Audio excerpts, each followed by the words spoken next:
네, 반갑습니다. 소개받은 이막종입니다.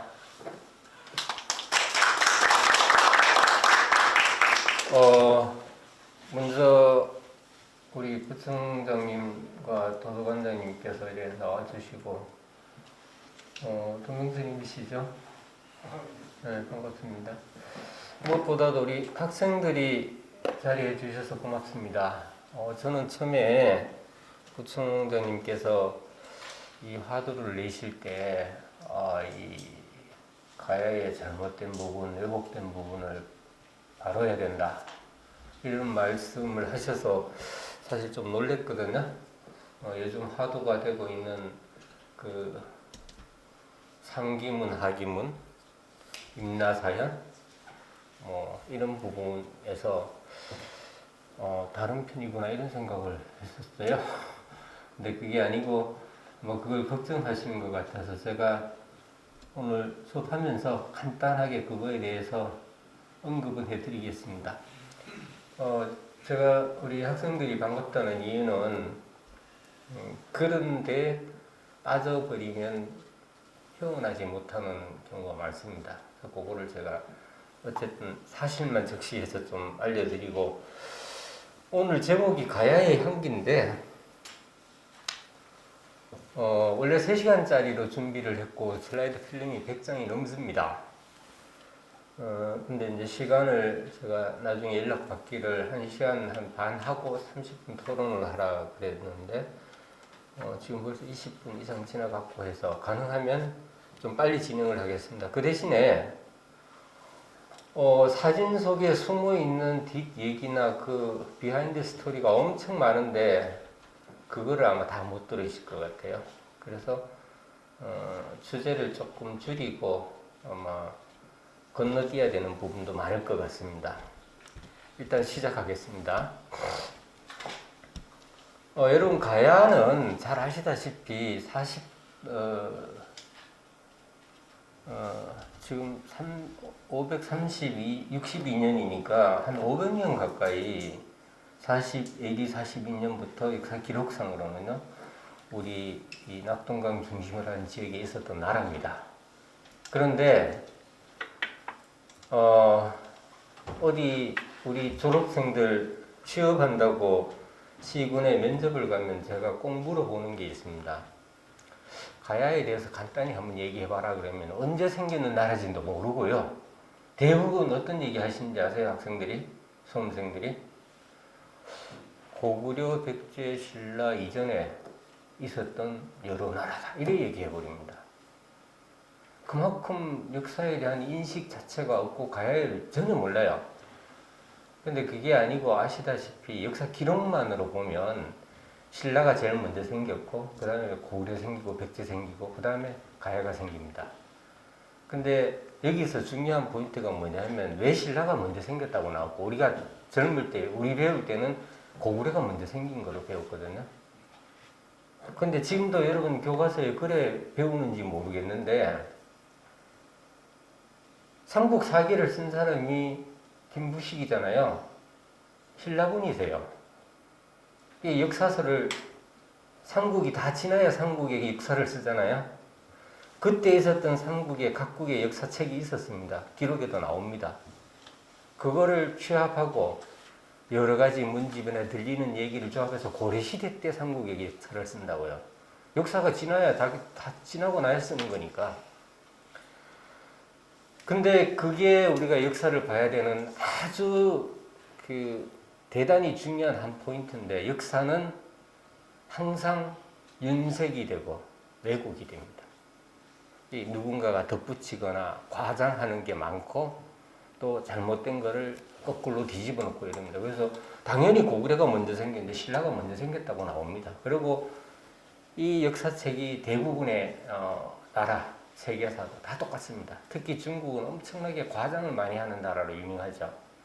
자, 그거는 다 얘기하려면 너무 길고, 이 사진은 여러분들이 아마 우리 학생들은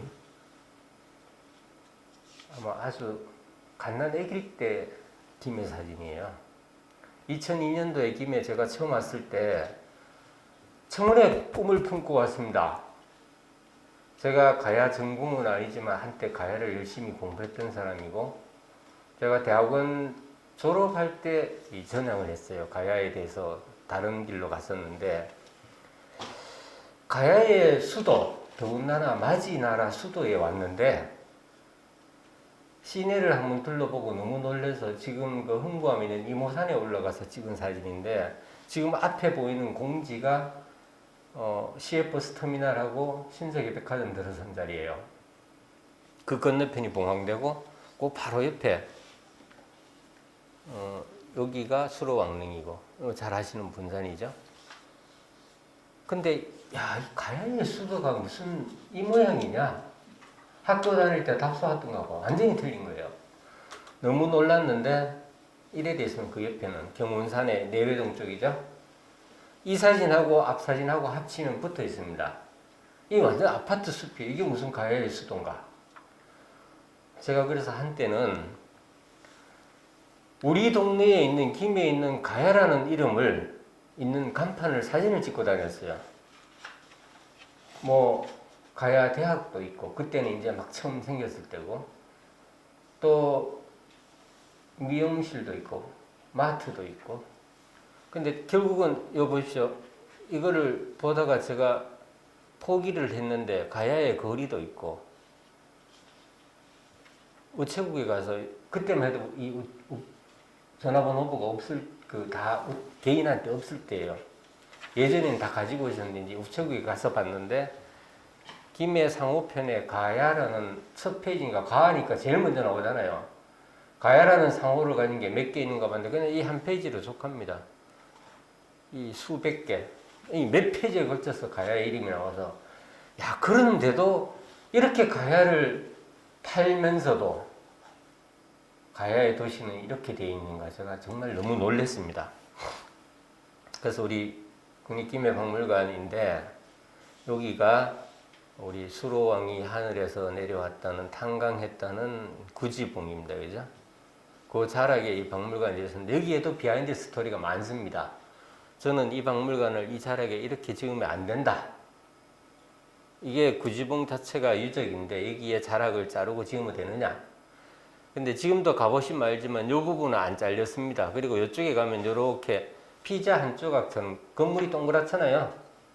그 부분을 비워놓은 이유가 상징적으로 비워놓은 거예요. 구지봉을 자르지 말고 이만큼을 남겨두자. 그리고 이것도 거의 자연 경사면을 그대로 다 이용해서 지었습니다. 제가 서울 중앙박물관에 있을 때 이거를 준비하는 팀하고 얘기해서 나름 성과를 거둔 거고요. 그건 나중에 얘기고, 지금은 여기에 바뀌었습니다만은 여기에 그 수로왕이 탄광했다는 비석이 예전에 땅속에 어디 갖다 묻었다가 새로 여기 찾아가 여기 세워놨는데, 요거는요, 여기 느티나무에다가 우리 인제대학 이영식 교수님이 예쁜 글을 써가지고 하나 해놓으셨는데, 지금은 여기 없어졌습니다. 남근석이라 해서. 김해 김씨가 우리나라의 성씨의 거의 20%가 넘어요. 허씨하고 인천 이씨하고. 근데도 조상이 번창하게 해달라고 이런 걸 만들어나가 또 세워놨길래, 여기가 시조가 태어난 곳인데 이렇게 하면 안 된다. 그리고 이게 포장했죠. 이것도 결국은 이 나무도 다 베야 돼요. 원래는요. 여기가 옆에 보면 고인돌이 하나 있는데 나오는지 모르겠네. 이 고인돌은요, 이 구지봉에 수로가 내려올 때 봤어요. 우리는 아무도 못 봤고 이 나무들도 못 봤습니다. 2000년 된 나무가 아니니까, 그죠? 근데 이 돌은 수로가 내려오는 상황을 알고 있다고요. 바로 가야 이전의 고인돌이니까, 청동기 시대 거니까. 근데 여기에도 보면 구지봉석이라고 새겨져 있는데, 우리 카더라 통신이 여기서부터 시작합니다. 김해는 한호 석동이 썼다고 전한다. 전부 뭐 누가 카더라 통신이요. 한호가 김해에 온 적도 없고요. 글씨를 이래 쓸 뿐도 아닙니다. 이거는 그냥, 이건 글이 아니고 그냥 그림 비슷한 거예요. 그래서 이거는 그냥 요 가야 이전에 고인돌이 있었는데, 이 고인돌이 왜 중요하냐면요, 독립된 구릉에 딱 한 개만 있죠. 최근에 발굴된 대성동 고분 정상부에도 딱 한 개만 있습니다. 중국에 가면 석등이라 그래서 우리가 말하는 고인돌인데, 이게 아주 높은 위치에 한 개씩 딱 있는 게 있습니다. 그러다가 시대가 지나면 평지로 내려와서 여러 개가 군집을 이루고 있습니다. 우리 김해에 있는 서상동, 내동, 뭐 장계, 유라 이런 고인들이 다 그런 거죠. 그래서 이 고인들이 참 그런 의미에서 중요한 거고, 가락국기에 이 구지봉에 하늘에서 내려와서 수로가 내려와서 여기가 어디냐 구지옵니다. 너희들은 땅을 근데 소리는 들리는데 형상이 안 보인다 그랬습니다. 아마 이렇게 신비로운 곳이었을 거예요. 근데 뭐 수로가 하늘에서 내려왔고 아래에서 태어난다는 게 이건 신화입니다. 나라를 만든 사람에 대한 전설이 아니라 이게 신화예요. 그리스 로마 신화처럼 신화는 신화로 받아들여야 됩니다. 아니 뭐 당군이 곰하고 사이에서 태어난 아들인데 그건 누가 믿습니까? 마늘을 먹고 그거는 신화니까 신화로서 받아들여야 됩니다. 그래서 이런 구지봉이 이런 사진은 다 보여야 되는 건데 제가 하여튼 빨리 하겠습니다. 요 토기가 구지봉에 올라가면 지금도 남아 있습니다. 제가 점심시간 되면 밥 먹고 산책하면서 늘상 올라가서 비가 와서 흙이 많이 쓸리거나 바람이 불어서 낙엽이 다 없어지고 나면 정상부에 항상 이런 토기들이 여기 지금 토기 밑바닥이에요. 굽이 있죠. 요렇게 동그랗게 가는 항아리인데 지금도 땅에 박혀 있습니다. 제가 이 구지봉 위에서 점심때하고 바람 불고 비 오고 난 다음에 올라가서 주순 유물이 한 박스가 있습니다. 뭐 돌로 된 것도 있고 화살촉도 있고 이런 토기도 있겠죠. 근데 이게 무슨 얘기냐면 옆에 있던 고인돌처럼 이 구릉 전체가 수로가 내려오기 전에 청동기 시대의 한 집락이고 큰 유적이었습니다. 근데 우리는 지금 그런 게 중요한 게 아니고 여기서 구지가라는 게 나오는데 최근에 한 3년 됐나요? 원래 여러분 구지가하고 관계되는 유물이 나오려면 구지봉에서 나오거나 김에서 나오면 제일 좋은데 고령에 있는 요 조그마한 무덤 하나에서 이게 아마 같은 무덤 마운드 같은데 삭동되고 없습니다. 근데 요거 조그만 이 큰 무덤이 있고 한 무덤입니다. 순장이라는 거예요. 한 주인공 위해서 딸려 묻는 사람인데 요 작은 무덤에서 뭐가 나왔느냐 하면 이 무덤 발굴하는 광경이고요. 한 무덤입니다. 그래서 거기서 나온 조그만 직경 5cm 밖에 안 되는 흙구슬을 분석을 했는데 분석이 아니라 뭐 옆에 보이니까 봤더니 이런 게 나옵니다. 이게 흙구슬의 골이 닿는 윗부분입니다. 그리고 이쪽 면에서 보면 이렇게 모양이 있고 이쪽 면, 이쪽 면 그림이 여러 개가 새겨져 있는데 이게 아까 보시던 남근석하고 비슷하게 생겼죠. 서근덤이라고 가야산에 있는 바위예요. 근데 뭐 이거를 그림을 여러 가지를 쭉 여러 방향에서 그려보면 이런데 제가 마지막에만 이 같은 그 유물인데 아까 말하는 남근석 그 다음에 춤을 추는 사람 거북이에요. 누가 봐도 맞죠? 요거를 요 그려진 거를 알기 쉽게 표현한 거고 이것도 누군가가 이렇게 하는 모습입니다. 바치는 모습. 그 다음에 이 사람은 왕이에요. 처음으로 유독 이 사람만 머리에 관을 쓰고 있습니다. 그리고 하늘에서 내려오는 금합.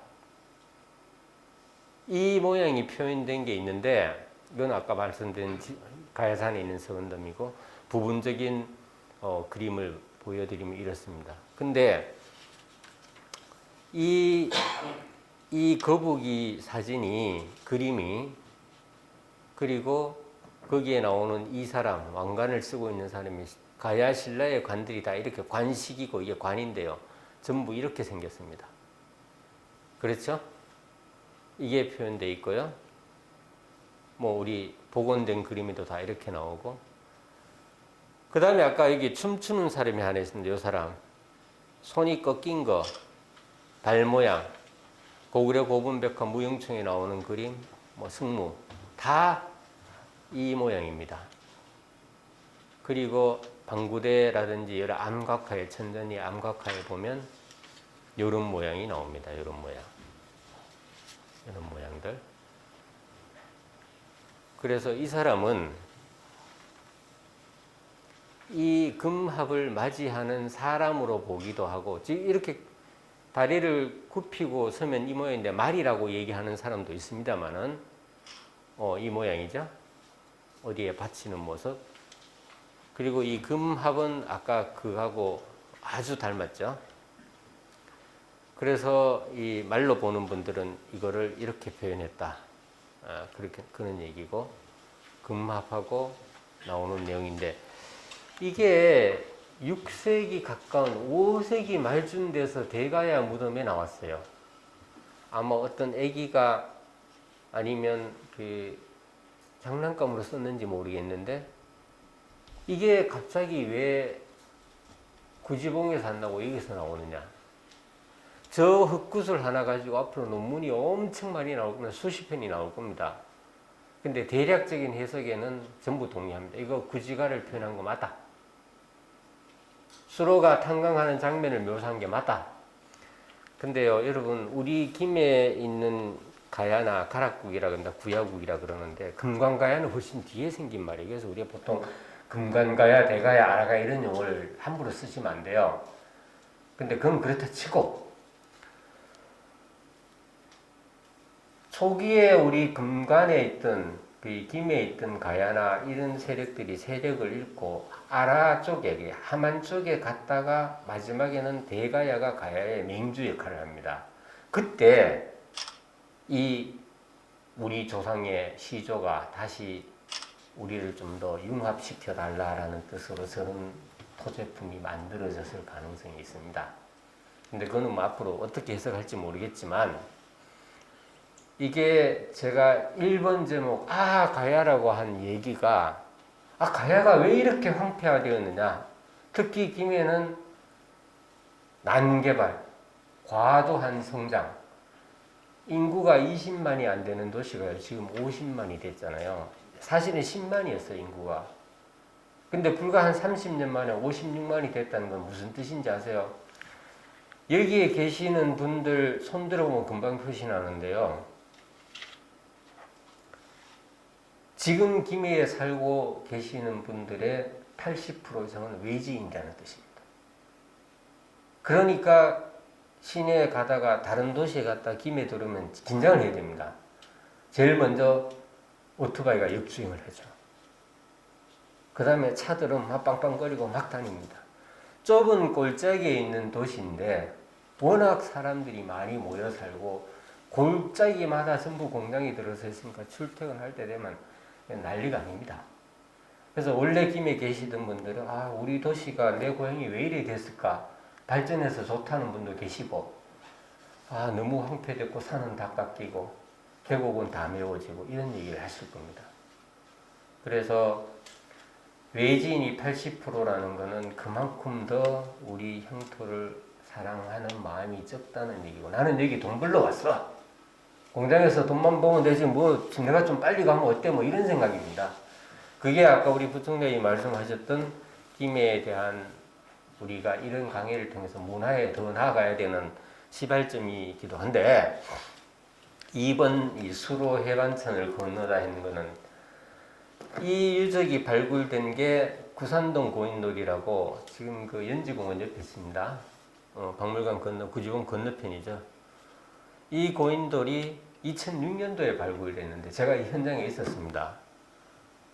이 고인돌이 왜 중요하냐면요. 저는 지금까지는 고인돌이 청동기 시대의 무덤이다. 맞습니다. 청동기 시대 무덤 맞습니다. 근데 청동기 시대 제일 마지막에 되면 고인돌이 이렇게 커집니다. 이게 무게가 400톤 가까이 됩니다. 350톤. 요 깨진 부분을 빼고도 350톤입니다. 그리고 이 사람의 묘역을 표시하는 이 성열 있죠, 돌열. 이 폭이 19m고 이 길이가 여기서부터 저까지 보이는 것만 해도 85m예요. 이 밑으로 연지공원 쪽으로 더 갑니다. 저 위로도 더 가는데 어딘지 몰라요. 다 삼아가지고. 이거는 고인돌의 크기나 이 묘역의 전체 규모가 우리나라에서 최고예요. 세계에서 가장 큰 고인돌입니다, 이게. 우리나라가 고인돌의 한 60% 내지 70% 세계 고인돌을 다 가지고 있습니다.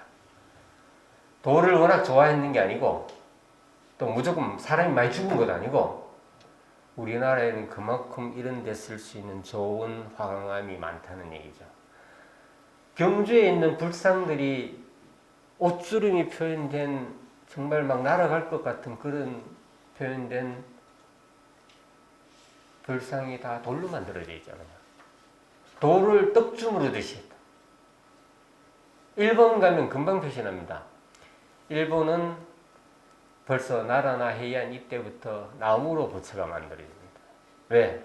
이런 돌이 없으니까 화산암 지리니까 이런 좋은 화강암이 없으니까 전부 그 대체하는 나무로 만들어지는 건데 지금도 남아있는 게 많죠. 나무는 관리 잘못하면 썩어버리고 불타버리면 끝나버리잖아요. 그런데 이 고인돌의 주인공을 제가 생각하기에는요, 마지막 단계의 고인돌은 보통 기원전 4세기경에 끝나는 걸로 되어 있습니다. 청동기 시대가. 그때부터는 여러분 잘 아는 철기가 처음 나와요, 이제.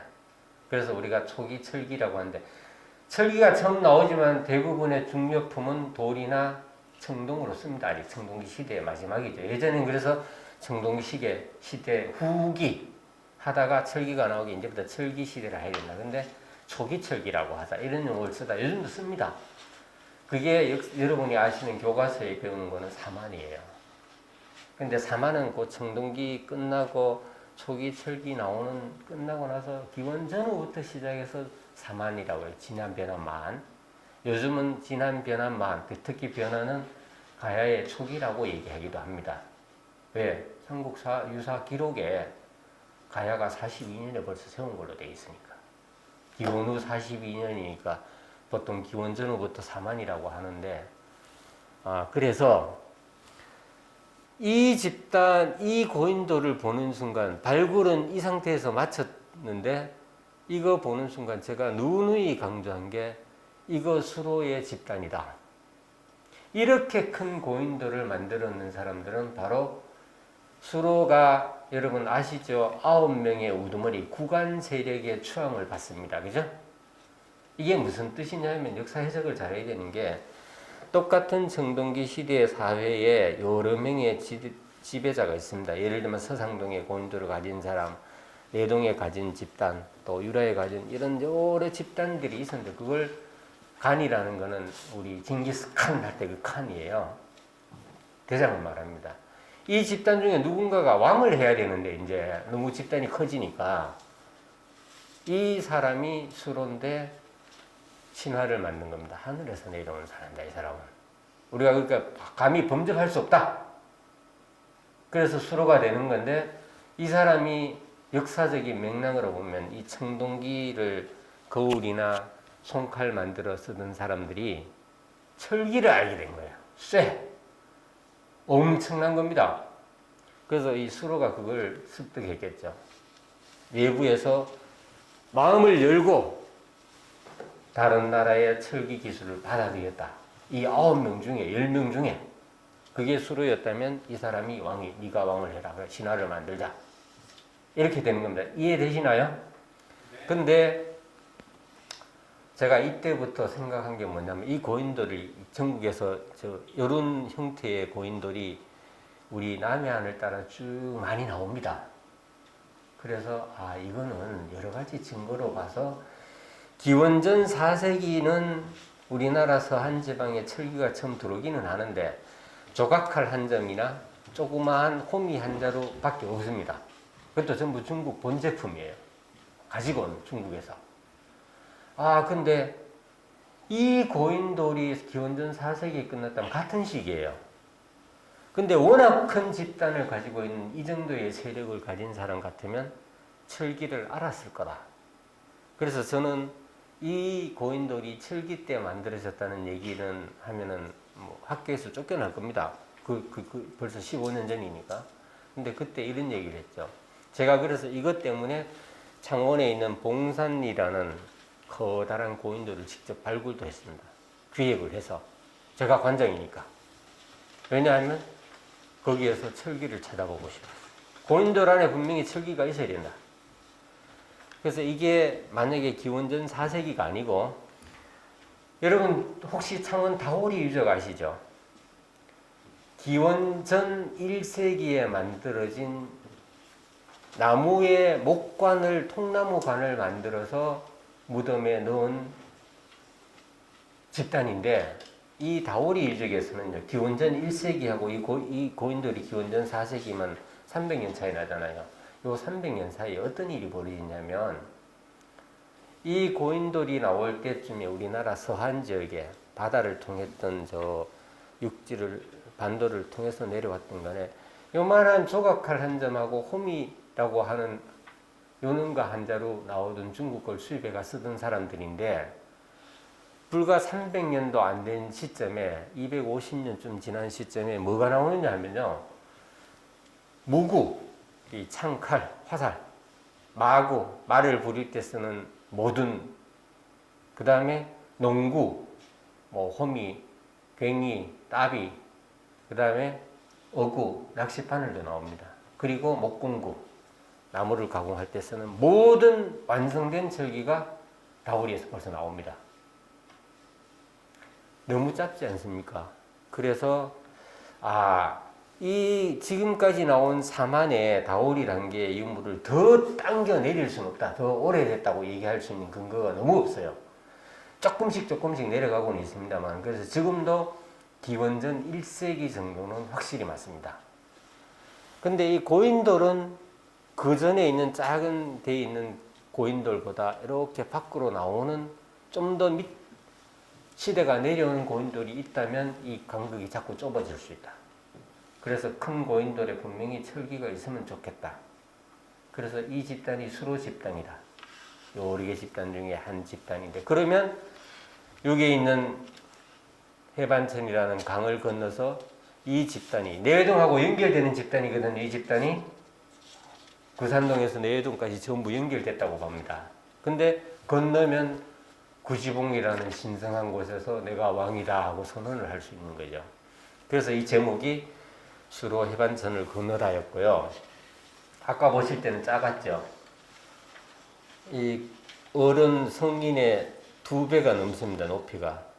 길이가 10m 가게. 이 부분은 하수도 공사하면서 여기까지가 땅속에 묻혀 있었는데 이거를 뿌레까라 그럽니까? 그거 가지고 이렇게 부숴 먹더라고요, 예전에. 근데 이분은 몰라서 그냥 산속에 있는 바위인 줄 알고 부숴 먹죠. 그래서 이 무게가 350톤인데 지금 남아있는 것만 해도. 그 묘의 주인공 묘역을 나타내는 돌들이 쫙 1단 있고 살짝 들여서 2단을 더 쌓고 그 사이에 전부 다 돌을 박석을 다 했는데, 노무현 대통령 묘역에 가면 돌을 쫙 깔아놓은 걸 박석이란다. 벌써 기원전 2세기 조금 늦다고 보고, 하여튼 고인돌에 이게 나옵니다. 그래서 여러분, 큰 주인공이 한 사람이 있는 묘에 그 주변에 폭이 19m고 길이가 85m 이상인 묘역을 만들었다. 이 사람은 엄청난 사람이죠. 실제로 우리나라에서 제일 큰 고인돌입니다. 그래서 이거 발굴할 때 이 안에 보면 이 깔린 돌들이 여기에서 끝나고 있습니다. 발굴 안 해보면 이 돌을 들 수가 없어요. 지금 우리나라에서 제일 큰 크레인이 다 와도 들 수는 있는데, 여기 보시면 이렇게 금이 가 있잖아요. 그리고 이 주변이 해반천 가니까 뻘층이에요. 크레인 빠져버립니다. 안정되지는 못해요. 그래서 이거를 발굴 안 하고 덮어놨다가 이 위에 5m 정도 흙을 덮었어요. 그리고 올해 지난달까지 이거 발굴을 했는데 이 내부를 조사했습니다. 이 안에서 뭐가 나오는지 아세요? 이렇게 큰 고인돌에 길이 160, 170 정도밖에 안 되는 조그마한 흙으로 파인 무덤 하나 나왔는데, 그 위에 나무로 된 관을 넣고 이렇게 돌을 놨는데, 관 위에 안에 들었던 거 썩어버리고 없는데 관 위에서 토기가 2점 나왔는데, 초기 철기에 토기가 나옵니다. 그래서 지금 이거는 제가 사진을 쓸 수가 없는 게 아직 발표가 안 됐기 때문에, 그 토기가 청동기 시대 토기라는, 청동기 제일 마지막 시대 토기가 나왔다는 거. 그래서 이거는 시대가 고인돌이 조금 더 우리인데 가까운 시기로, 기원전 4세기가 아니고 3세기는 확실히 지나고 2세기나 1세기하고 겹치는 부분까지 내려옵니다. 그러니까 수로하고 접점이 자꾸 가까워지는 거죠. 근데 수로가 42년에 태어났다는 것도, 가야를 만들었다는 것도 역사 기록의 얘기입니다. 실제로 그렇게 태어나실 수도 있지만 가야는 그보다 훨씬 뒤에 사만이라는 세력을 초기 가야로 보면 그때부터 맞는데, 어쨌든 막 그건 좀 논란이 있는 거고, 이제 가야의 이 도성하고 왕도를 얘기해야 되는데, 이게 가락국기에 나오는 기사인데 우리 학생들은 보면 벌써 한자 나오면 그만 머리 아프죠? 이렇습니다. 간단한 내용만 해드릴게요. 수로왕이 태어나고 2년 계묘년 춘정월에, 내가 지임입니다. 지임 왕이, 수로왕이 정치경도, 수도를 만들고 싶어서 신하들과 더불어 가궁의 남쪽에 있는 신다평으로 나아갔다. 주위를 돌아보니까 이렇더라. 이 땅, 그리고 봉황대까지 갑니다. 신다평이라는 데가, 여러분 여기 신자 빼면 다평인데 우리말로 하면 논실이에요. 논실이 지금 어딘지 아세요? 대성동 수로왕릉하고 김해여중 사이에 있는 그 블럭이 논실. 지금도 지형도 보시면 논실로 되어 있습니다. 논실은 논이 있는 마을이에요. 그게 다평이에요. 다평인데 신다평이니까 구지봉에서 지금 건설공고 있는 쪽에 임시궁궐이 있었습니다. 이거 보면 있잖아. 가궁이라고 나오잖아요. 가궁 진앙. 가궁의 남쪽에 있는 신다평이니까 신다평의 북쪽이 가궁이죠. 임시궁궐이 있는데 지금 못 찾고 있잖아요. 운동장이 안에 들어있는지도 모르죠. 수로가 살았던 가궁은 흑담 세계에서 아주 소박하게 지었다, 이렇게 기록이 나옵니다. 그래서 이 신다평에 나아갔는데 그 이 땅은 협소하여 마치 여엽같이 생겼다. 그러나 빼어나고 이상한데 가히 신릉당원이 살만한 땅이어서 내가 여기에 도성을 짓는다. 근데 이 여엽이 나오고, 그러면 그 논실에서 새 논실이라는 것은 지금 회원동 사무소에 있는 봉황대 동쪽편을 말하는 게 맞습니다. 어쨌든 이 기록이 맞고, 근데 수로가 죽었을 때도 보면 이래 나옵니다. 158세까지 살았다. 국중 사람들이 아버지를 잃은 것처럼 슬퍼하였다. 그리고 드디어 골지 간방평지에, 궁궐의 간방평지에 조립 빈궁하고 높이는 한장이고 줄레는 300보인데 여기에 장사 지내고 부르기를 수릉왕 묘라 하였다. 이게 무슨 말이냐 하면요, 궁궐의 간방평지는 주역에 나오는 얘기입니다. 간방이라는 건 동북쪽을 말해요.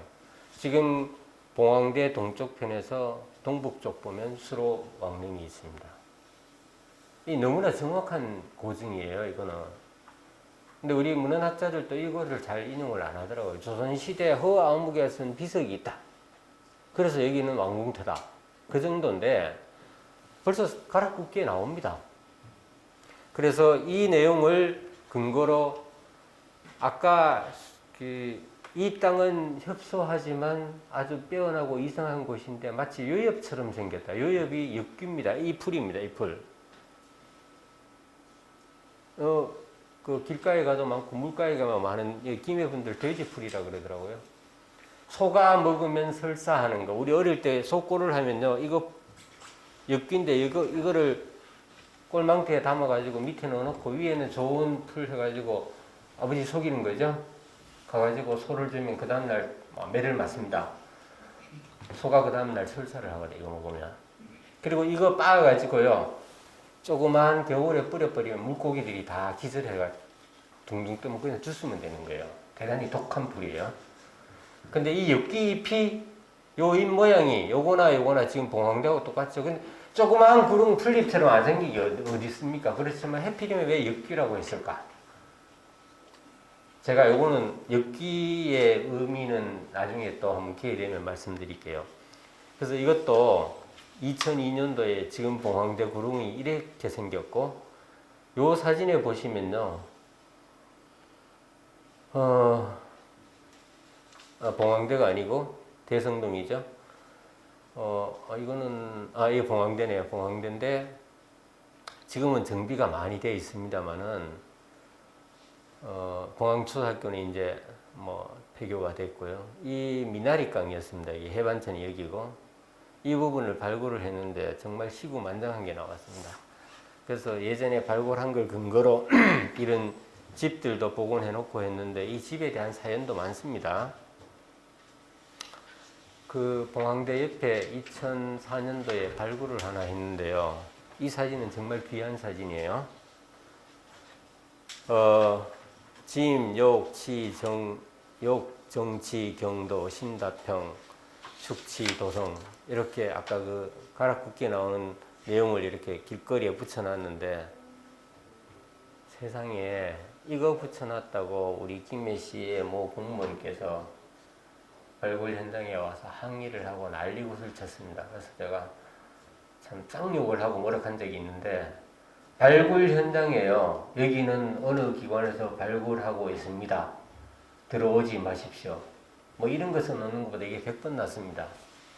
시민들이 궁금해하고 모르면 찾아보고 물어볼 거 아니에요.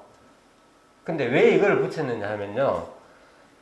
여기에 보이는 요 조그만 소방도로 저 한옥체험관, 지금 한옥체험관에서 그 사거리 지나서 그 어디죠?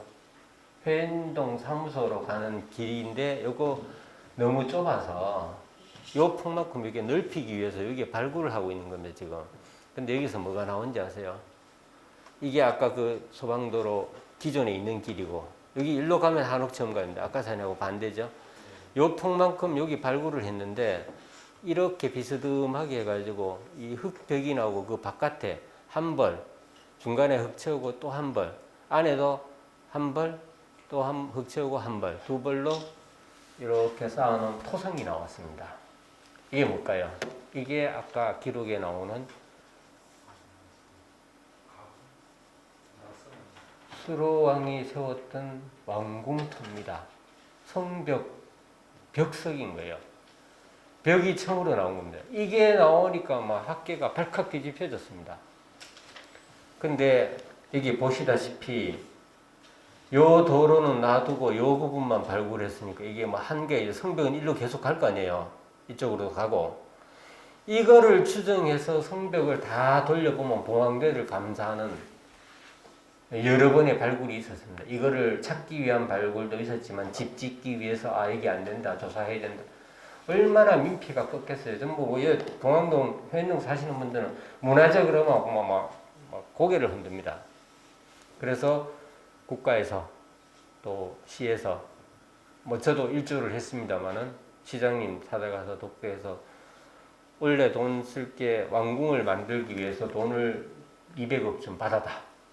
가야사 1단계 사업 중에 그게 포함되어 있습니다.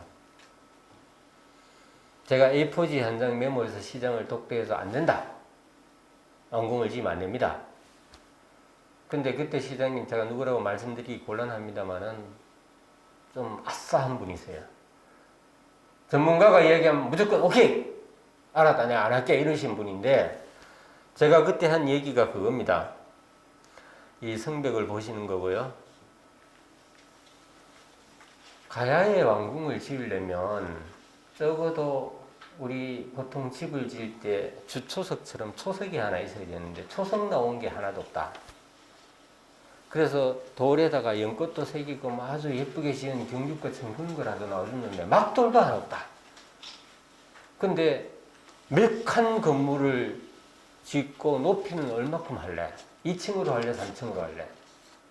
탑처럼 만들어서 여러 층을 만들 수도 있거든요. 그리고 또 무슨 이해는 되는데 또 딴 거 뭐 있노? 근데 지금 가야에 기와가 하나도 없는데 그럼 초가집 지어야 됩니다. 초가집 지어놓고 왕궁이라 하실래요? 아까 보셨던 집들처럼. 그건 물론 창고 개인 일반적인 집인데 그래서 그럼 어떻게 하면 좋겠노? 이 돈 가지고 이번에 나온 봉황토성유래 지나가는 부분 봉황대 전체하고 패충이 있죠? 원래 회인리 패충이라고 교과서에 나오던 게 국가사적 제2호예요. 이게 나옴으로 해서 봉황동 전체를 합쳐가지고 봉황동 유적으로 확대 지정해 놓은 겁니다. 회니 표총도 그 안에 들어가는 거고. 그래서 표총 있는 데까지 이 돈이 허용하는 범위 내에서 다 사시오. 앞으로 이 땅을 사놓지 않으면 이 안에 계시는 분들은 재산권 행사도 못하고 집도 못 짓고 하수구도 못 만듭니다. 파면 다 유적이니까. 왕이 살았던 궁궐터인데. 그래서 그때 엄청 많은 땅을 사들이는 게 지금 문화재연구소에서 발굴하고 있는 그 집 지어놓고 그 하는 넓은 지역, 현동, 서쪽편 전부 다입니다. 그 이후에 국가에서 김해만 너무 많은 지원을 해주니까 다른 시군에서 문제가 많다, 전국적으로. 그래서 대폭 삭감돼가 조금씩 한 필지 한 필지 계속 사고 있는 겁니다, 지금도. 왕궁 땅은 다 사야 될 거 아닙니까, 어찌됐든. 그래야 왕궁을 보존하죠. 김해는요, 화건하건데, 가야의 왕궁토를 제대로 발굴하려면 100년이 더 걸립니다. 그거를 발굴하면서 요만큼 발굴하면서 뭐 촬영대 만들어 놓고 시민들이 볼 수 있는 시설 만들고 해서 이거 김해 이것만 있어도 먹고 살 수 있습니다, 앞으로. 일본의 요시노가리라는 유적도 다 그런 케이스거든요. 그까지 얘기는 할 수 없고, 지금 이게 지금 여러분 수릉은 아시죠? 수로왕릉 서쪽편 넓은 공원 하나 만들어놨어요. 제가 그 관사가 꼭 있어가지고 관사가 바로 박물관 관사가 없고 바로 수로왕릉 뒤에 있습니다. 잔디밭 큰 거인데 매일 여러분 막 호화주택이라고 뭐 던지는 잔디밭에 매일 쓰레기만 갖다 간다는데 거기에서 수로왕릉 서남쪽 모서리 보면 연못이 하나 있죠. 왕릉 안에. 이거하고 연결되는 연못입니다. 지금 이거 보시면 이 호안석축이 나와. 여기는 무덤들이 있고 한데 이쪽이 전부 다 연못이에요. 왕궁이 있고 그 근처에는 반드시 왕이 쉴 수 있는 연못이 있어야 된다. 뭐 궁남지 있는 거 대표적이고 경주에 월지 있는 거죠. 이것도 아무도 몰라요. 이 좋은 유적이 나왔는데도 그 다음에 한옥체험관 지을 때 여기가 한옥체험관 지어진 자리고요. 여기에 조그만 새골목 삐뚤하게 안 했고 여기가 수로왕릉입니다. 요 앞이. 그래서 이쪽으로 가면 현동사무소고 여기 큰 사거리로 저쪽 가면 여기 도서관이 있는 데죠. 근데 여기에 습한 지역에서 이렇게 올라와서 단이 지어서 커다란 뚝이 하나 있는데 이게 성벽인지 제방인지 모르는데 지금으로서는 제방으로 알려져 있습니다. 이거는요. 그래서 지금 한옥체험관에 가시면 그 앞쪽에 연못을 만들어 놓고 좀 비워놓은 공간이 이 공간이에요. 이거는 훼손하면 안 된다. 쉽게 말하면 여기서부터 이렇게 오는 제방이 있는데 요만큼을 잘라가 요 안에 수로 그 한옥체험관을 짓기 위해서 해서 요쪽에만 집 짓고 여기는 살려놓은 겁니다.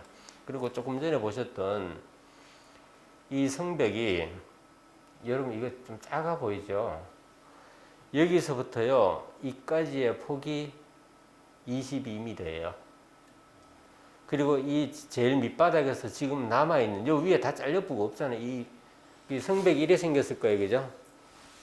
흙으로 이게 돌되고 이 폭이 22m고 지금 남아있는 높이가 거의 2.8m니까 적어도 4m는 넘었을 거예요. 어쨌든 지금 남아있는 건 한 3m밖에 안 되니까 아무도 안 놀리시네요. 폭이 22m라는 거는요, 이 지금 우리 수업하고 있는 이 끝에서 저 끝까지 좀 더 될 겁니다. 이렇게 넓은 흙담이 이리로 시내 한복판에 쭉 지나가가지고 한 바퀴 돈다고 생각하세요. 장관 아닙니까? 근데 그거를 우리는 지금 요 일부만 보고 다 덮어놓고 더 이상 못 한다니까요. 그래 놓고 무슨 가야 얘기, 가야. 가야는 어마어마한 겁니다. 이게요, 기록에 유일하게 아까 말씀드린 신다평에 나아가서 축지 도성했다. 그 한 줄밖에 없습니다. 원용해도 수로왕이 죽었을 때 궁궐의 동북쪽에 평지에 무덤을 만들고 장사를 지내고 묘라 해도 그때는 사당 묘자를 써놨습니다. 무덤 묘자가 아니고 뭐 빈궁이라고 있었으니까 빈소도 있었겠죠. 그래서 이게 그 한 줄 나오는 기사의 실체인데 우리는 그 코끼리의 어느 한 다리 한쪽 부분만 지금 더듬고 있는 거예요. 그러면 가야의 도성, 임금이 살았던 도성이 안에 뭐가 나올까요? 이것처럼 커다란 길이 있어야 됩니다. 일로 오는 길도 있고, 그리고 그 안에는 여러 관청이 들어있을 것이고, 그 당시에 제일 핵심되는 기술 뭐가? 하이테크. 철기죠. 최근에 철기 제철했던 흔적이 그 안에서 나옵니다, 이제. 슬래그도 나오고, 송풍관도 나오고. 이거는 밖에 있을 수가 없어요. 생림에 있는 철광석을 갖고 그것을 가공하는 게 아니고, 그걸 부숴가지고 갖고 들어옵니다, 1차 가공해서. 여기에 와서 아무도 모르게 여기에서 재련을 하고 정련을 해야 됩니다. 그리고 가끔씩 나쁜 짓 하는 사람이 있으면 감옥에도 가도 감옥도 있어야 해요. 그리고 그 안에는 만약에 허왕우 왕비가 썼던 사치품도 그 안에서 나와야 된다.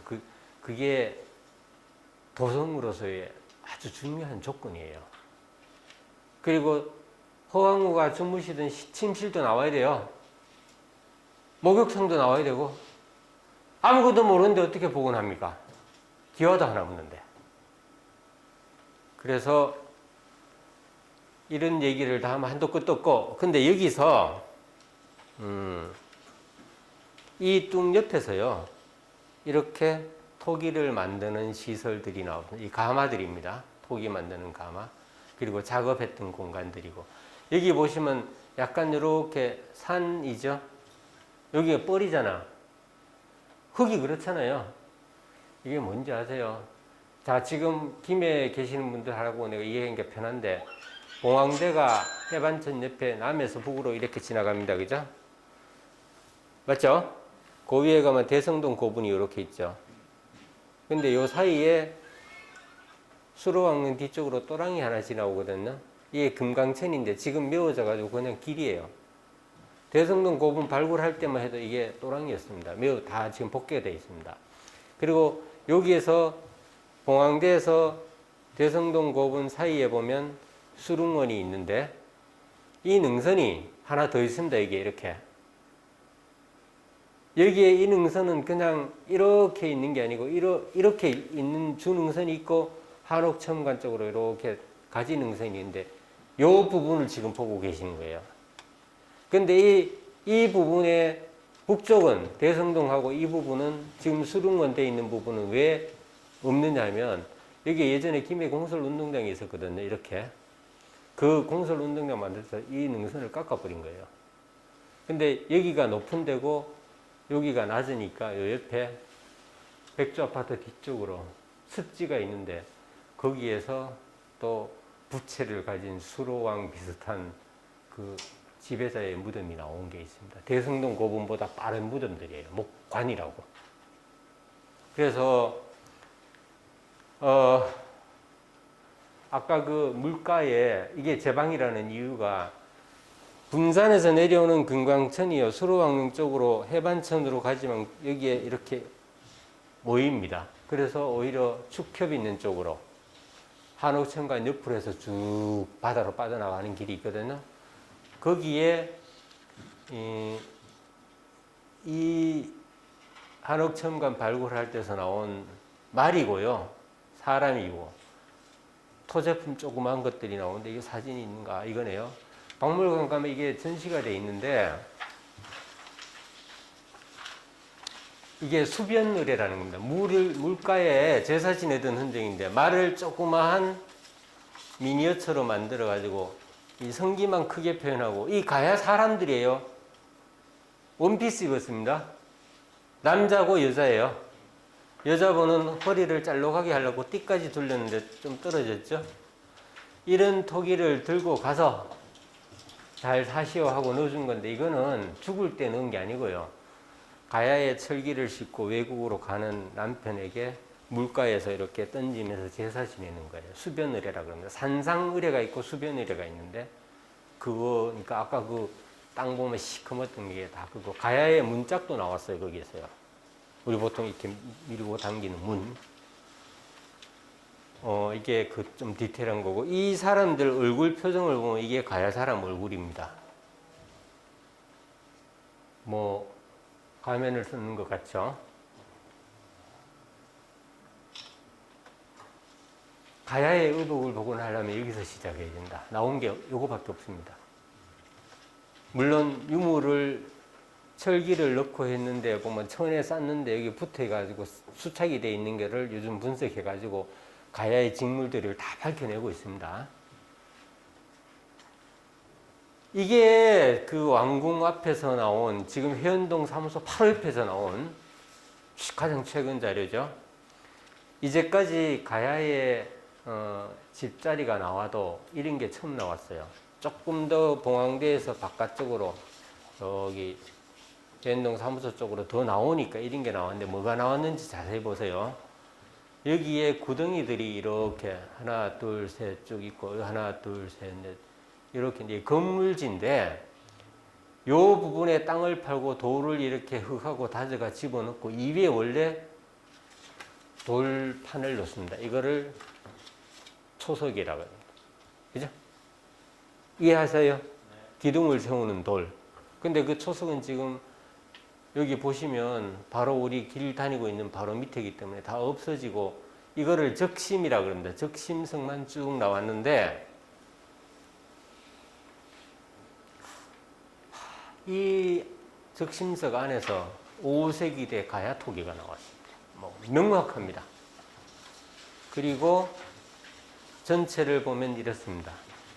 전체는 아닐 수 있는 게 큰 기둥 사주가 이렇게 있고 목탑에 쓰는 보통 그런 기둥하고 비슷한데 바깥에 한 칸, 두 칸, 세 칸, 네 칸, 다섯 칸 하나, 둘, 셋, 넷, 다섯 칸. 근데 이쪽으로 더 갈 수가 있습니다. 저쪽으로도 더 갈 수 있고 이쪽으로는 지금 안 가요. 여기 끝났고. 근데 이 좁은 범위를 발굴해 가지고 뭐 시에서 또 뭐 청년 무슨 모를 만들겠다 해가지고 안 된다 발굴해라 발굴했더니 이래 나오니까 결국은 못 지었죠.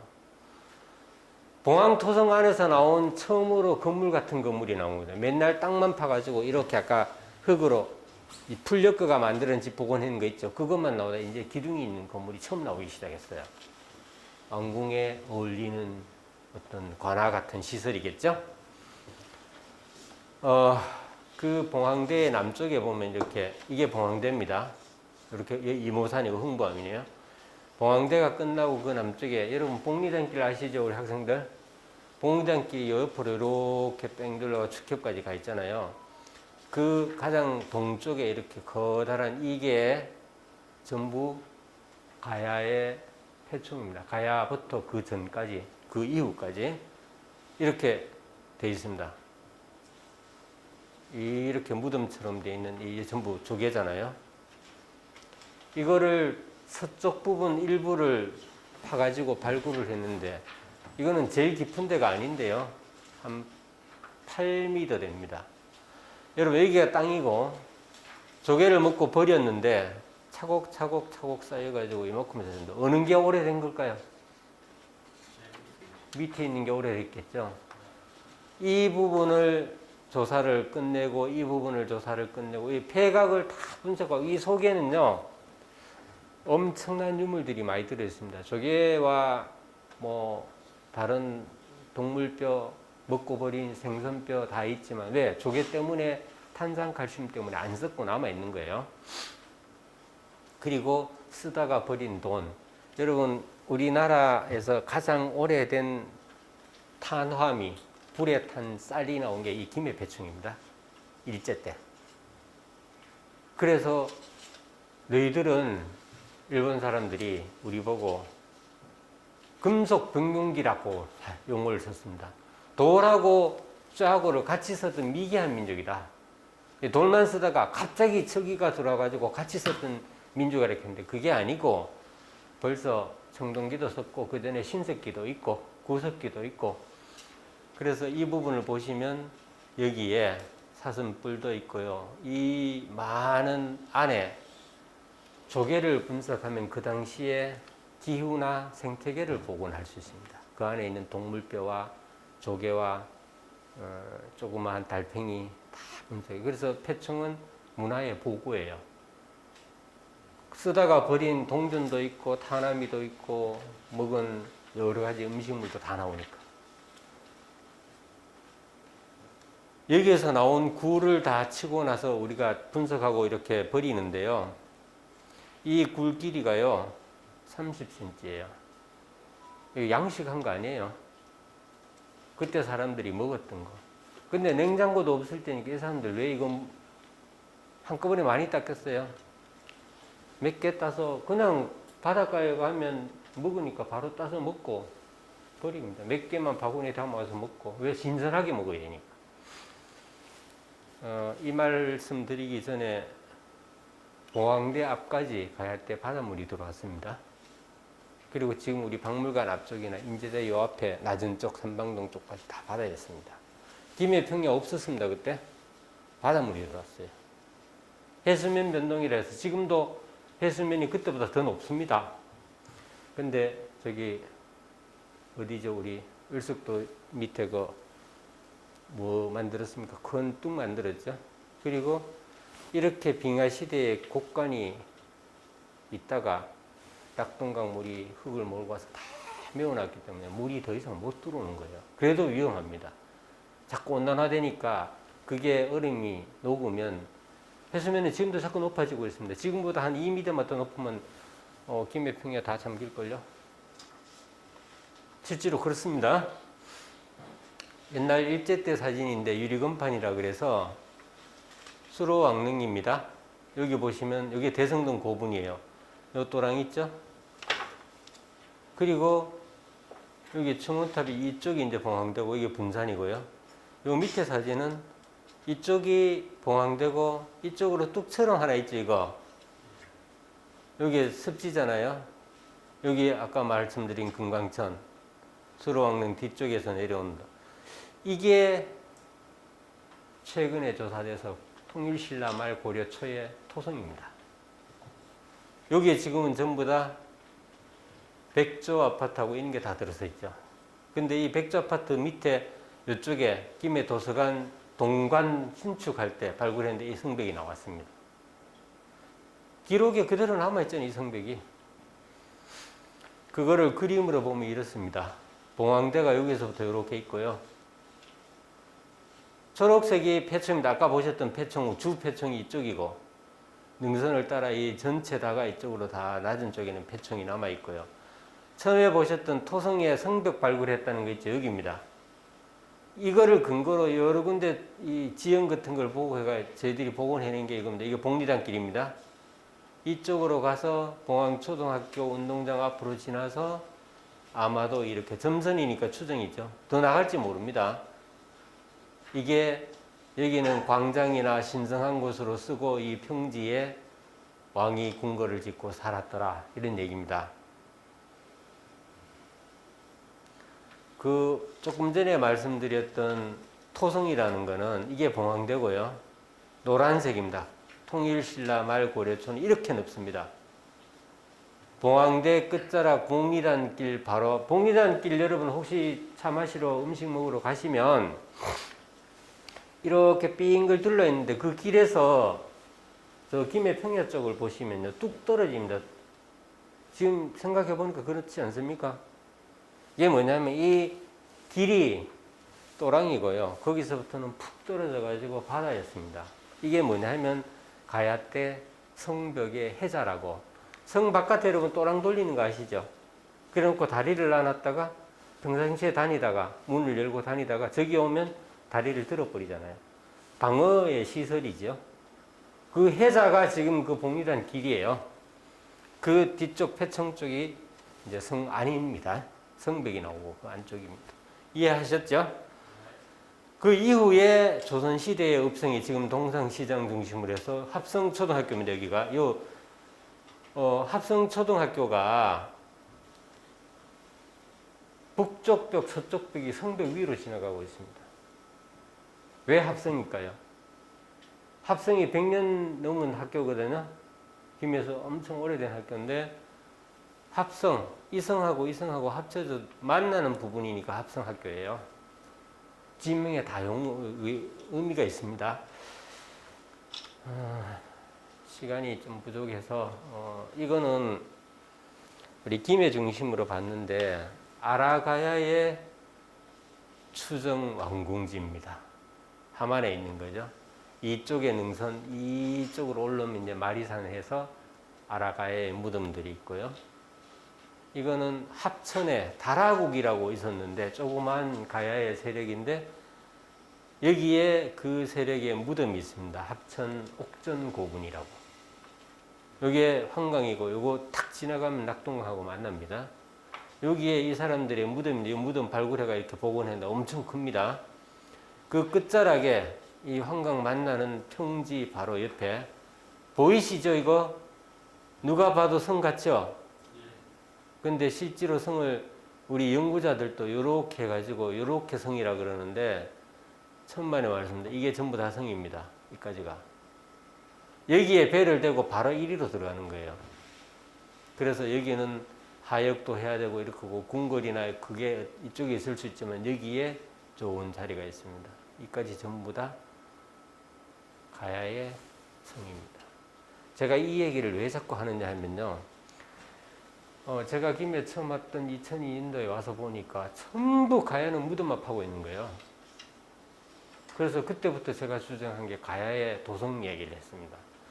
여러분 만나서 하는 강의나 대학원 수업을 제가 한 10년 했는데 학생들 보고 가야의 무덤보다는 성이 더 중요하다. 특히 산성 말고 수도가 있었던 성이다. 조그마한 가야도 이렇게 다라국도 이렇게 성이 있는데 이게 왜 성인가 알고 성 아래 가서 유물을 주워 보면 우리가 프로잖아요. 아, 이 토기는 가야 몇 세기 거다. 아, 이거는 대가야 양식이네. 아, 이거는 아라가야 양식이네. 금방 압니다. 그래서 가야 도성 얘기를 한 지 벌써 20년이 지났네요. 딱. 근데 불과 한 7, 8년 전부터 이제 가야의 도성 얘기가 나오고 그거를 난리입니다. 난리. 처음에 제가 그 얘기 했을 때는 가야도 전공 안 하는 사람이 무슨 도성이 어딨노 뭐 이런 얘기 참 핀잔을 듣고 했는데 제가 국립박물관장이 핀잔 듣는다고 핀잔에 그 함부로 제 듣는 데서 말 안 합니다. 그런데 지금 현실이잖아요. 이것도 발굴이 됐습니다. 반대쪽에서 본 방향이고요. 이거 여러분 고성이 소가야의 고지 수도라고 하는데 고성의 모양이 이 모양입니다. 김해보다 더 심하죠. 이 안에는 운동장뿐만 아니라 아파트, 학교, 경찰서, 군청 다 이 안에 들어있는데 이 길 자체 이게 읍성이에요. 읍성 안에 분명히 여기밖에 없어요. 소가야의 수도가 있을 자리는. 근데 뭐 건물 다 이렇게 지어보면 어떻게. 이제 그래서 조그만 집을 새로 지을 때도 발굴하자 그러는데 말 잘 안 듣습니다. 단서를 찾아야 되는데요. 아까 그 다라국 옥전고분군 발굴하면서 고분 말고 그 도성에서 발굴하면서 이게 나왔는데요. 아까 말한 우리 김해에서 나온 사람 옷하고 처음으로 멜빵이 있는 옷이 나옵니다. 요거요 요만합니다. 요만한 토제품인데 흙으로 만든 건데 바보가 봐도 이거는 가야토기거든요. 근데 이 안에서 이 멜빵을 맨 옆에서 보면 이렇습니다. 멜빵 중간에 이렇게 이거는 앞면이고 뒷면인데 여기에 딱 고정시켰던 우리 요즘 이렇게 멜빵해서 바지 올리는 거 있죠. 어릴 때 또 이런 것도 보셨죠? 애기들 입는 가야의 의복을 알 수 있는 또 다른 자료입니다. 자, 도성이라고 하면 여러분 제일 중요한 게 뭐냐 하면 아까 말씀드린 궁궐이나 초석이나 기와가 있어야 되겠지만 길도 있어야 되고 하는데 그거는 땅에서 나오는 거고 유물 중에는 뭐가 나와야 되느냐 하면 기와 혹은 벽돌이 나와요. 왕이 다니는 길. 요즘 왕릉에 수로왕릉이나 왕비릉에 가면 신도라고 있고 옆에 한 단 낮춰서 보통의 길 있잖아요. 이 길로는 함부로 여러분 가시면 안 돼요. 원래 우린 일로 다녀야 돼. 레드카페트가 깔렸다고 생각하시면 돼요. 그리고 요 길이 있는데 그는 데는 반드시 이렇게 벽돌을 까야 되는데 신라 벽돌하고 틀린 게요. 신라 벽돌은 두껍고 크고 문양이 엄청 많이 연꽃이나 보상하면 다 새겨져 있는데 그만큼 가야의 벽돌 기와를 찾아야 된다 했는데 이제 나오기 시작합니다. 이게요. 고령에서 나온 송림리라는 데서 토기하고 같이 구웠던 벽돌이에요. 근데 그 토기하고 붙어 있는데 그 토기가 전부 가야거예요. 고령에 있는 대가야의 것입니다. 그리고 얕고 작습니다. 신라 거보다. 처음으로 나온 거 이제. 근데 그 중에 이게 나옵니다. 백제 연화문 벽돌하고 거의 닮은 조그마한, 전체로 보면 한 4분의 1 정도. 아니 뭐 크기가 4분의 1이 아니고 전체 두께나 부피를 보면 4분의 1 정도 작은 아주 예쁜 이런 기와가 벽돌이 나와요. 벽돌이 있어야 임금이 있다는 얘기고 도성이 있다는 겁니다.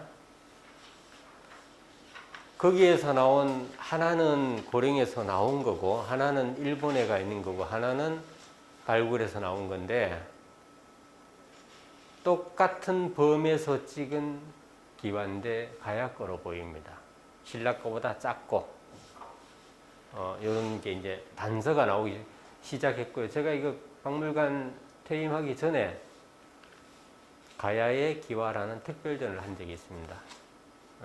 제목은 뭐 다른 거였지만 어쨌든 가야 기와를 처음으로 언급해서 김해 거도 몇 개 있다 이런 얘기를 나온 게 있고, 이것도 신라 거하고 다른 엄청 얇습니다.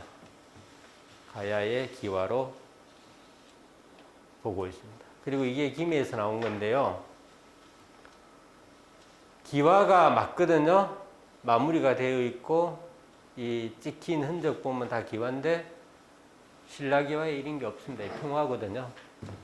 이렇게 막새가 아니고 평기와입니다. 평기와. 그리고 고령에서 나온 건데 처음 전부 톡인 줄 알았죠. 톡이가 아니고요. 마무리가 되어 있습니다. 근데 곡률이 있죠. 이거 앞면 뒷면인데 안쪽이죠. 끊겨 있죠. 여기도 끊겨 있죠. 근데 이게 이렇게 약간 이렇다고. 암키화입니다. 암키화. 골이 있는 여기 위에 골 이렇게 물 흘러내리는. 이때는요, 아까 그 벽돌 나왔듯이 토기와 기와 한 가마에서 구웠습니다. 나중에는 갈라집니다. 토기 따로, 기와 따로 굽니다. 이제 가야의 기와가 나왔다니까요. 수릉원에서 나온 무덤인데요. 뭐 그렇고 대성동 고분 이런 모양이었고, 이거 보세요. 이때만 해도 또랑이었죠. 지금은 다 여기 대성동 고분 박물관 지었고 이거 다 정비했고, 여기도 보세요. 논실인데 이게 다 습지잖아요. 여중이고요. 습지 맞죠? 여기에 가람 아파트가 들어서 있습니다. 그죠? 맞나요? 여기 교육청이고 이렇게 여기에 논바닥이었다고요. 그리고 여기에 독립된 구릉이 있고 도랑이 내려오고 여기 수로왕릉이고 여기 테니스장이 있으면 바로 옆에 여기에 박물관 관사입니다. 그래서 이 애구지라는 능선상에 무덤이 나오는데, 여러분 가야의 무덤은 전부 이렇게 볼록하죠? 과대하게 복원을 한 거예요. 그보다는 좀 더 낮아야 돼요. 뭐 크면 좋다고 전부 이래 놓습니다. 싹 지역마다. 근데 김해는 그런 큰 마운드 있는 봉토 있는 무덤 만들기 전에 가야의 주 세력들이, 여러분 잘 아시는 광개토왕이 남정을 합니다. 왜구를 물리치기 위해서 신라를 도우러 왔다가 5만 명을 데리고 가야하고 외하고 친하니까 툭 한 방 치고 갑니다. 가야가 세력을 잃어버립니다. 그래서 하만으로 가고 일본으로 간다. 그 이후에는 고령으로 세력이 갑니다. 근데 요때 당시에 김해의 고인 왕의 무덤은 이는 구릉에 땅을 파고 왕을 묻고 이렇게 크게 하는 게 아니고요. 이 안에 돌로 벽을 만들고 돌로 뚜껑을 하고 커다란 봉토를 세우는 건 5세기 넘어가야 되는데 우리는 5세기 되자마자 망해버렸으니까 타격을 너무 입었는데, 그 전에 목관역에서 땅을 깊이 파고 그 안에 통나무로 벽을 쫙 쌉니다. 이렇게 통나무를 켜로켜로 이렇게 쌓아서. 그리고 나무 뚜껑을 하고 그 안에 목곽을 넣고 사람을 주인공을 묻습니다. 그러니까 나무 각이 썩으면서 흘러내리면 어떻게 될까요? 저것처럼 됩니다. 아무것도 없습니다. 처음에는 쏙 꺼지겠죠? 그러다가 흙이 쏠릴 소리가 평평하니까 이거는 무덤도 아니라고 해서 아무것도 아니니까 도굴이 안 되고 있는 거예요. 도굴 그래도 엄청 많이 했습니다. 딱 깔면서 뭐 나오니까 또 이제 파가지고 여기에서 나온 것만 해도 엄청나게 유출이 됐죠. 이게 대성동 고분이고 우리 김해에 있는 가야, 가락국 가야의 왕의 무덤이다. 귀족의 무덤이 바로 여기에 있습니다. 오래된 사진이어서 대성동 고분 발굴하는 모습입니다. 보시면 여기에 커다란 구덩이 옆하고 아무것도 없잖아요. 우리는 이거 뚝을 남겨놓고 토층을 파악하기 위해서 흙이 얼마큼 내려가서 봉토는 얼마큼 올라서 있는 거 보곤 하는데 작은 무덤도 있고 막 계속 중복하는데 이 무덤 보세요. 엄청나게 큰 무덤인데 여기에 유물이 쭉 들어있고 주인공은 따로 있는데 여기는 도굴돼 버렸고 이게 다 한 무덤이거든요. 여기에 이쪽에 한 사람, 두 사람, 한 사람, 두 사람, 인골이 그대로 나왔는데 순장한 사람입니다. 4세기 때에는 왕 주인공이 죽으면 이렇게 순장을 많이 했거든요. 그래서 이 대성동 고분 중에 그 지금 대성동 고분 옆에 있는 큰 구릉 있죠. 그 안에는 이런 무덤이 수백 개가 들어있는데 그 중에 우리가 일부를 발굴한 겁니다. 가야의 왕묘가 처음으로 발굴된 거죠. 잘 아시는 고령에 있는 대가야의 왕묘들인데 이 아래쪽이 수도가 있고요. 이게 주산성이라고 피난 가던 산성이 있고 그 능선을 따라 내려오면서 보세요. 여기 볼록볼록볼록한 거 전부 다 무덤입니다. 능선 따라 다신다. 여기 끝날 때까지 있습니다. 여기도 이렇게 내려와서 여기도 이 무덤을 복원한 게 이 전시관입니다. 박물관은 여기 있고 이 무덤을 그대로 돔으로 만들어서 안에 이 내용을 다 집어넣는 거고 요게 아니고 요거는 요 위에 있는 44호분 요거 복원한 겁니다. 그리고 이 능선 잘린 건너편에도 보면 쭉 전부 다 무덤인데 이게 이런 마운드만 가진 걸 무덤 세봤더니 만기가 나옵니다. 만기가 넘습니다. 자, 그거를 발굴하는 모습인데 사실은요 가야의 무덤만 가지고 해도 몇 시간을 해야 돼요. 근데 이 발굴하는 과정의 얘기는 다 못 해드리겠고 주인공이 여기에 요 뚜껑돌이 있죠. 묻혀 있고 여기서 파낸 흙 가지고 이렇게 묘단도 토재를 만들고 흙단을 만들고 여기에 주인공이 아닌 사람 또 순장된 사람 여기 한 사람 여기 한 사람 여기는 말을 묻었던 자리고 요 안에 보면요 하나 둘 셋 넷 다섯 6명이 순장되어 있습니다. 요 안에만 묘덕 안에만 그리고 바깥쪽에 돌을 돌려서 2단, 3단 달려서 흙이 내려가지 말라고 해가 이 위에 커다란 무덤을 만들었던 거죠. 이렇게. 이거는 고성에 있는 소가야 송악동 무덤이고요. 송악동 무덤도 이렇게 과도하게 크게 만들어 놨습니다.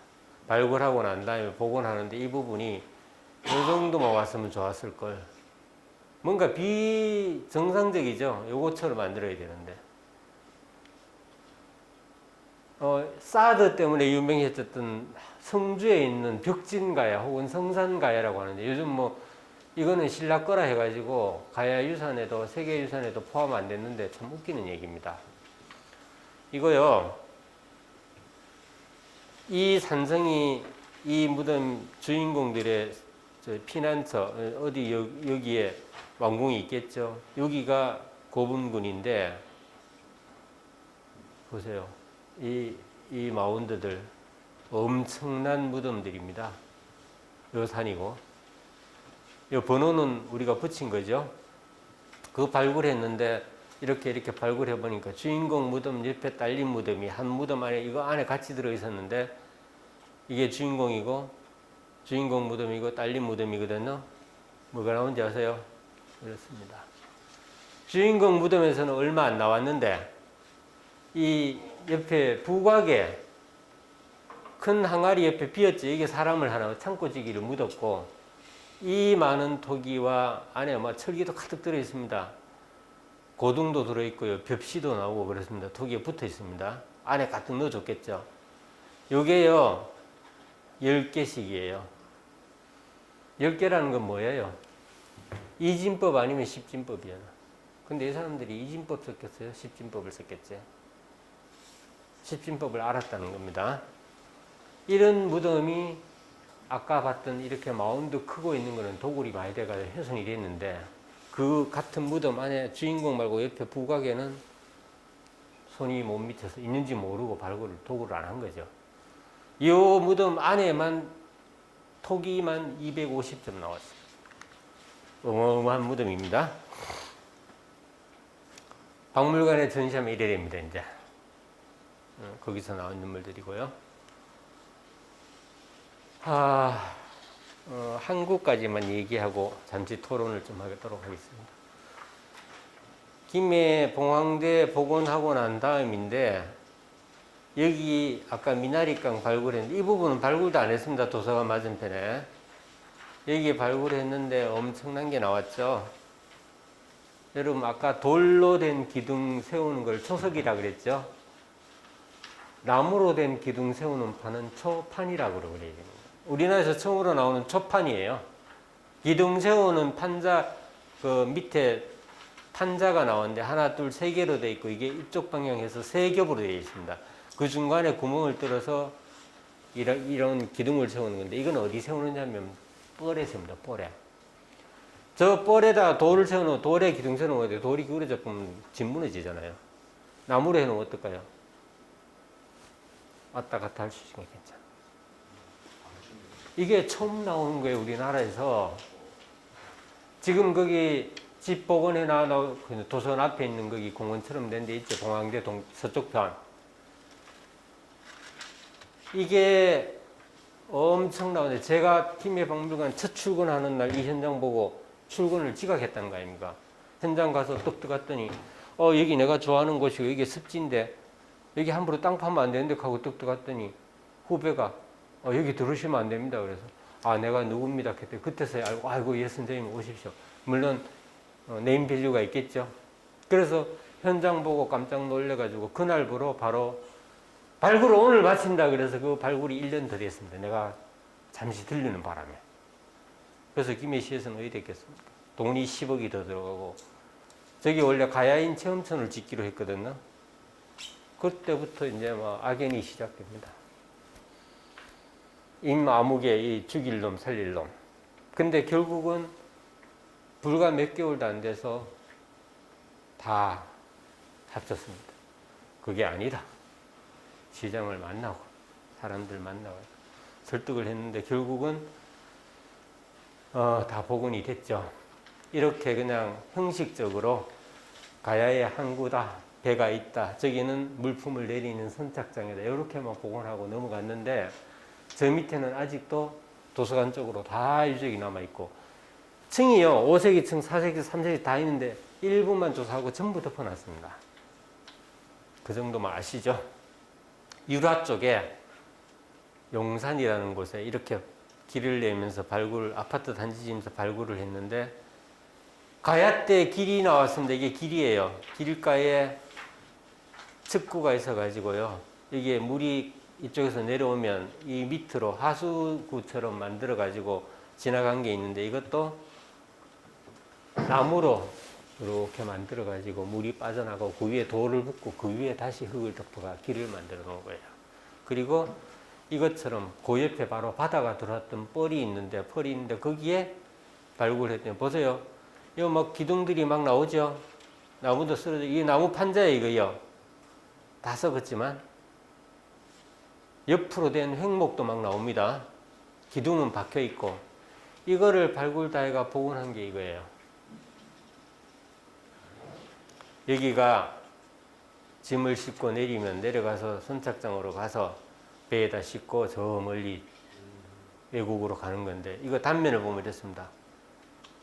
내려와서 나무 아까 기둥 박혔는 거 있는 건데 이 바닥에 남아 있었겠죠. 다 내려앉아서 이 상판들이 아까 보이던 그 나무들입니다. 넓은 판때기들.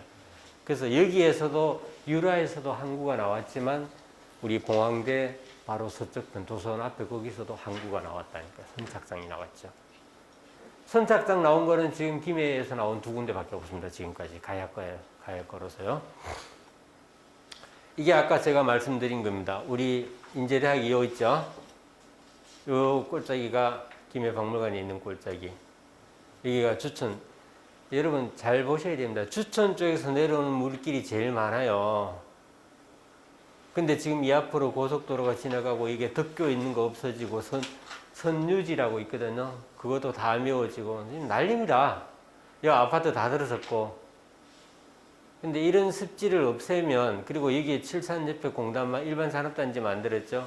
이 물 다 어디 가겠어요? 그러니까 이쪽으로 오는 물길이 조금 전에 비 많이 왔을 때만 해도 그 침수대가 차가 한 1시간 못 다녔잖아요. 자꾸 습지가 물을 머금어 줘야 되는데 없애버리고 포장해버리고 뚝 만들어가 물을 꺼내니까 물은 고여 있는데 다 바르고 다 흘러가 버리니까 물 부족이 자꾸 생긴 거예요, 이제. 자, 그거는 뭐 제가 할 말은 아니고, 이게 삼국시대 때 우리 가야 때에 김해 해수면 변동에 의한 복원도입니다. 칠산 섬이죠. 죽도하고 외도 있고 이쪽으로 지금 저 장류 대부분 다, 그 다음에 유라 쪽, 그리고 우리 김해 시청 바로 앞에까지, 그리고 박물관 앞까지, 인제대 저 밑에까지 주촌 전부 다 바닷물이었습니다. 이 바닷물이 제가 발굴한 창녕에 있는 비봉리 발굴, 그 배에 나온 거 있죠. 제일 오래된 배. 그거 치면 고령까지 들어갑니다. 해수면이 가장 많이 들어왔을 때는. 지금은 이제 많이 없어졌지만요. 하만 아라가야의 토성인데 뭐 이거 다 못 보시겠고, 고령의 산정이고요. 몇 가지. 배에 다 깨진 토기를 우리가 자꾸 주목하느냐 하면 자세히 보시면 이런 게 있습니다. 여기 동그랑 땡 보이나요? 색깔 다른 부분? 그 다음에 여기도 보면 이렇게 보이나요? 이게요, 감안해서 토기를 굽던 방법을 다 복원해낼 수 있습니다. 토기 굽는 거 보고, 깨진 거 보고. 다 붙여가지고 그게 누가 알려준 게 아니고 우리가 관찰을 해야 돼요. 정말 고민을 많이 하는데. 근데 여러분, 가야 토기에 대한 기사가 삼국사기나 삼국유사뿐만 아니라 그 이후에 어느 사서에도 가야 토기에 토자가 안 나옵니다. 원래 독이라고 해야 되는데, 가야 토기는 누가 어떻게 했고 어떻게 만들었는데 어디에 있다 이런 얘기 하나도 없는데 그거 어떻게 합니까? 우리가 발굴을 통해서 전국에 있는, 특히 가야 각 지역에 있는, 그러니까 김해 토기는 어디서 구웠는데 김해 가야 거는 어떤 토기고 하만 거는 어떤 거고 그런 거죠. 다 양식이 다릅니다. 이게 무슨 얘기냐면, 가야가 한 나라로 고대 국가로 통일은 못했지만 독특한 다양성을 가지고 있는 대단히 독특한 나라예요. 정말로. 여러분 지금 모양이 다 다르고 피부 색깔이 다 다르고 가진 게 다 다르고 하지만 나는 중요하잖아요. 스스로 중요하시죠? 근데 누구한테서 공정하지 못한 대접을 받거나 다른 대우를 받으면 화가 나죠? 그래서 다양한 거를 인정해 주는 게 뭘까요? 평등하다는 거예요. 지금 그렇게 가자는 거 아닙니까? 우리 사회가, 온 나라가, 세계가. 근데 아직 잘 안 되잖아, 그죠? 가야가 그런 나라예요. 신라는 통일을 했고 중앙에서 자꾸 간섭을 하면서 지배를 하려고 그러고, 가야는요 항구를 중심으로 여러 나라가 서로 다투기도 하지만 서로, 김해 봉황토성은요 항구의 센터의 무역항이에요. 거기에 이 사람이 누구를 정벌 한다고 마음을 먹으면 바로 망해버립니다. 이 김해에 있는 가야 세력이든 함안에 있는 세력이든 어떻게 해야 되느냐 하면, 다른 신라나 중국에서 오는 거나 다른 이웃가하고 전부 친하게 지내야 됩니다. 그래야 물자가 교류가 되고 성립을 하는 겁니다. 서로 존중해야 되는 거예요. 그게 바로 가야예요. 여러분, 왜 사국시대라고 얘기를 안 해야 되느냐 하면, 고대 국가의 개념은요, 일정한 영토와 통일된 왕권과 율령, 요즘은 말하면 법이 반포가 돼야 되고 종교가 공인이 돼야 돼요. 그 누가 만들겠어요? 역사학자들이 고대 국가의 개념은 이렇다. 사람은 손과 발이 있고 눈이 어디 있고 이런 게 사람이다. 말을 할 줄 알아야 된다. 네 발로 안 다니고 손을 댄 이게 사람이잖아요. 이거 왜 기냐? 남들이 다 기라 하니까 기다. 당기면 귀 아파. 니는 왜 기라 하느냐 이 말 아닙니까? 그러니까 고대 국가의 개념을 정해놨는데 가야는 거기에 부합을 못해요. 그렇지만 우리가 그게 나쁜 나라는 아니잖아요. 대가야 때 되면, 가야 후기가 되면 약간의 그 흔적이 나옵니다. 그렇지만 그 틀에 못 맞추니까 우리는 그냥 고대 국가로 완성되지 못하고 없어진 여러 가야의 다양성을 존중해주는 나라. 그래서 문화도 다 다른데 토기도 다 다르고 가야마다 너무나 행복해요. 근데 자꾸 사고 아니면 안 된다 이렇게 생각하시는데 그렇지 않습니다.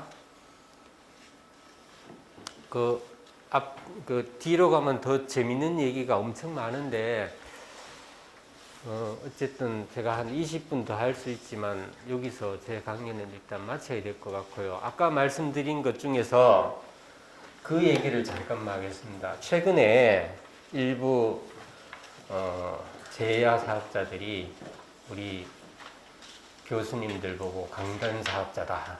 국립박물관이나 이런 데 보고 국민의 녹을 먹고 가야를 이렇게 취급하면 되느냐 하는 얘기가 많이 나오는데 요약하면 이렇습니다. 정말 러프하게 요약을 해볼게요. 가야는 경상남도에 있는 게 아니고 일본에 있었다. 큐슈에 있었다.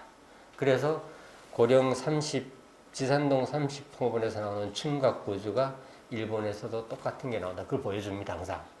그리고 일본 서기에 나오는 상기문, 하기문 그거는 삼국사기와 삼국유사에도 안 나오는데 그거를 근거로 남은 지방을 기문국이라고 비정한다. 그래서 일본 서기만 인용하면 이 일제의 잔재들, 친일주의자 이렇게 해서 매도를 해버립니다. 그리고 그분들 그 전에 주장은 뭐였는지 아세요? 고구려가 수도는 저 북경에 있었다. 그래서 고구려가 세계를 지배했다. 여러분, 우리나라가 더 큰 세력을 가지고 있었고 더 넓은 영토를 가지고 힘이 셌다 하면 누가 싫어하겠습니까? 근데 그거는 국수주의, 아주 민족주의적인 생각인 게 있는 그대로가 중요한 거예요. 가야처럼. 근데 이렇게 생각해 보시죠. 역사 기록에 나오는 사료를 그러면 거꾸로 그분들이 주장하는 삼국사기 유사 나오는 기록을 한번 볼게요. 수로왕이 알로 하늘에서 내려왔다. 그거를 어떻게 믿습니까? 믿으면 안 되죠. 그렇지만 이거는 대국 신화니까 우리가 존중해 주자는 뜻이고, 그리고 좋습니다.